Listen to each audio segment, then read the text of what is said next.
করে 2000 অধিক আমার ছাত্রদের রক্তের বিনিময়ে আমরা স্বাধীনতা পেয়েছি।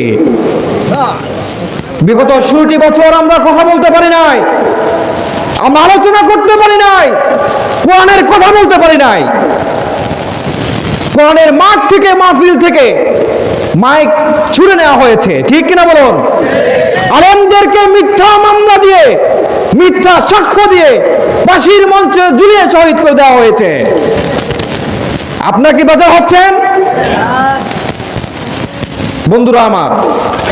সুতরাং আলোচনা হবে উন্মুক্ত, আলোচনা হবে খোলা মনে। আপনারও খোলা মনে হওয়া না বলবেন। স্বৈরাচারের দিন নাই, আমরা রক্তের বিনিময়ে এই স্বাধীনতাকে অর্জন করেছি। হাজার হাজার ছাত্ররা পঙ্গুত্ব বরণ করেছে।